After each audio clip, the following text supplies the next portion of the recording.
Hi everybody, good morning and welcome to the United Stand. I'm Mark Goldbridge and this is your latest Manchester United news. And like Beth has just said on Twitter, I can't speak about what is in the news this morning or later last night. Graham Potter to replace Erik ten Hag as Manchester United manager.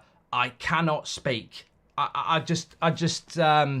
Yeah, I mean, there's a lot to unpick here, and what I would say is the official line from Manchester United is that absolutely not.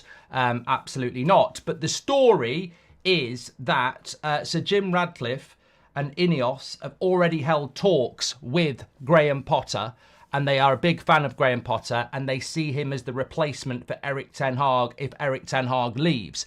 Now, the important thing to say here is this is not official. This is not Sir Jim Ratcliffe putting a statement out. This is from Neil Custis, who works for The Sun, who also said, I think De Gea was coming back, and also said that Qatar would have Man United in October. So straight away, we can probably take a big sigh of relief and say that his last two stories have missed the target more than Nicholas Jackson. But on the other hand, I will acknowledge, as I have many times in the past, that Neil Custis has been a Manchester United correspondent for decades and is respected within the press pack around Manchester United. So, and there is quite a lot of detail in his article. He talks about Ineos being announced before Christmas, so next week. He talks about if Erik ten Hag loses against Liverpool on Sunday, that could be the final straw. So look, you know what? Some of you want Ten Hag out. This is what some of you want. And you know what? In a way, I feel like going, mic drop, told you so. I'm off down the pub to get some mulled wine.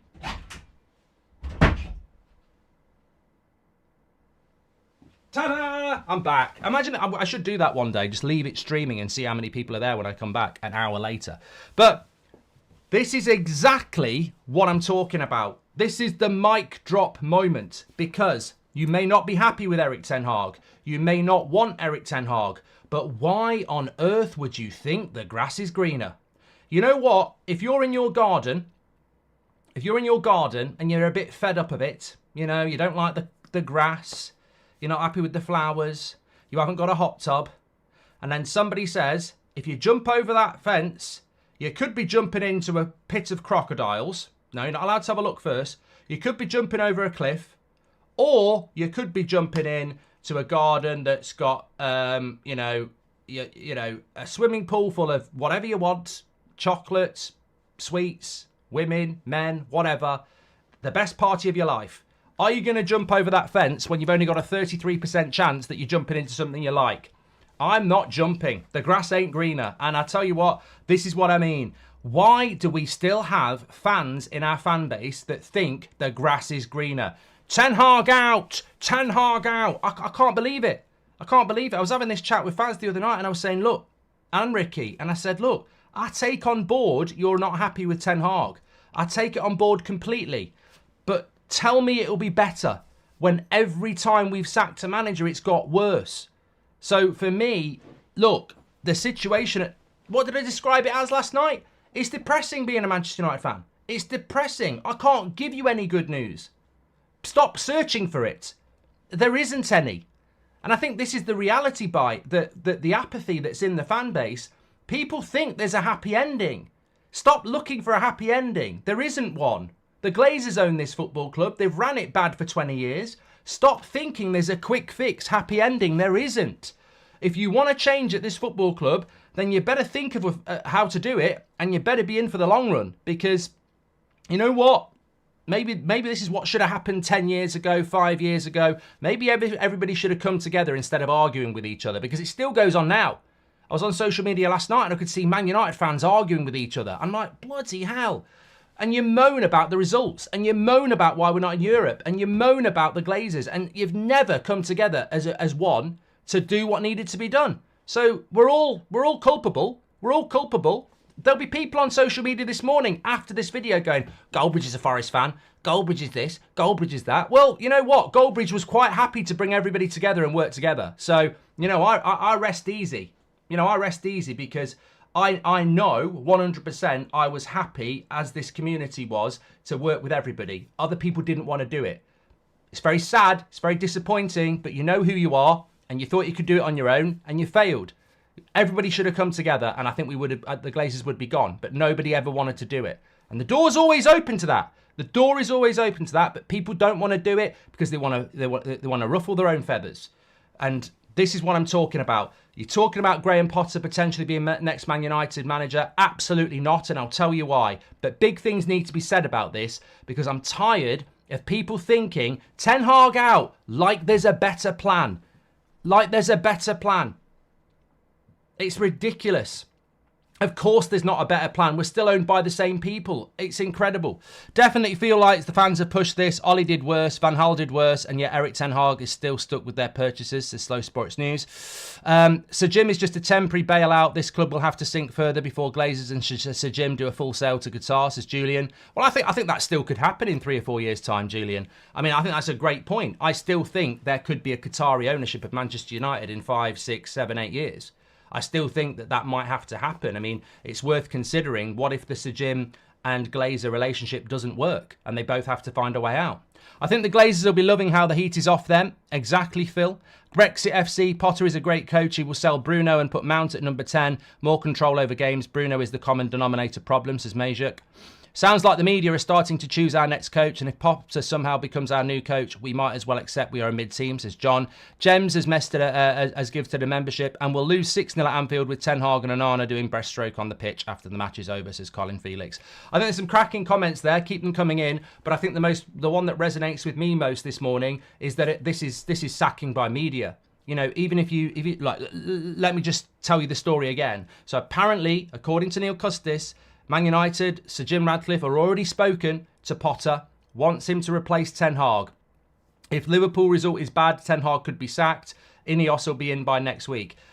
I mean, I don't believe any of that, but it's a news story, and, you know, it's quite a big news story, so of course we're going to react to it. But one of the big things I wanted to pull out from that, and somebody's just said it there with a super chat, is that this does feel like sacking by media. This feels like certain journalists and certain outlets are deciding, let's sack Erik ten Hag.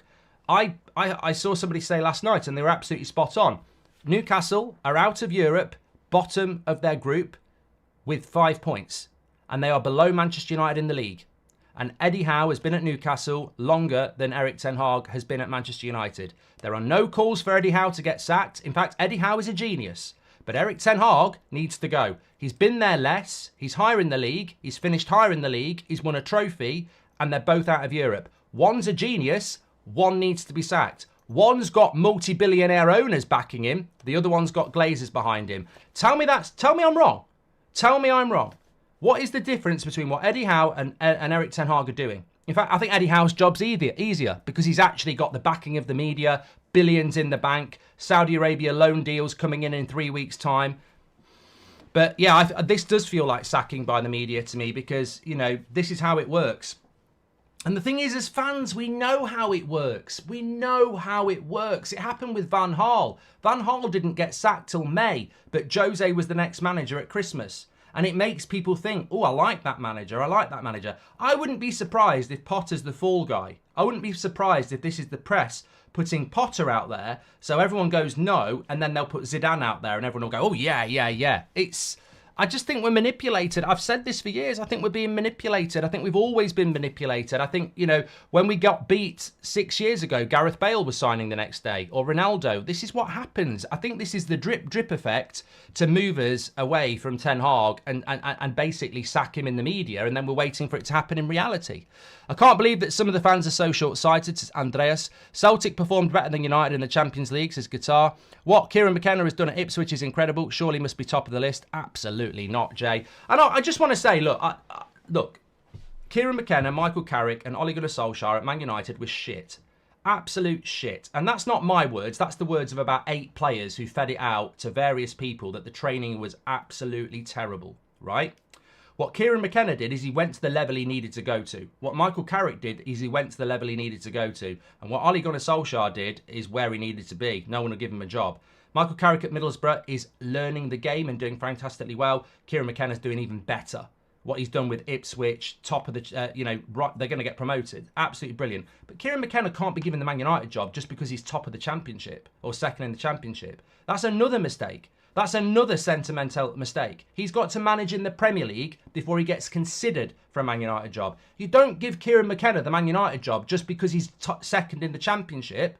Why don't we go and give the bloody Leicester manager the job as well then?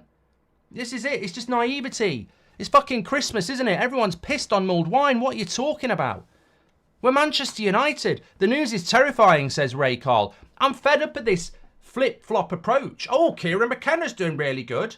Oh, Michael Carrick's doing all right at Middlesbrough. Rooney won last night with Birmingham. Should we give him the fucking job? We're Manchester United, for God's sake. If you're going to sack Erik ten Hag, imagine Kieran McKenna doing this job. Imagine Graham Potter doing this job. This dressing room at Manchester United didn't respect Mourinho, didn't respect Van Gaal, didn't respect Ollie, didn't respect Rangnick, and probably doesn't respect Ten Hag. And you want to give it to Graham Potter or Kieran McKenna or Michael Carrick? They don't respect goats of the game like Jose. They chew them up, they stab them in the back, and they spit them out. There isn't a manager out there that's going to do this until we clear the dressing room and change the recruitment and the structure above the manager. And even then, you need to bring in Ancelotti or someone like that. You've got to bring in a manager so fucking big and so respected and back him.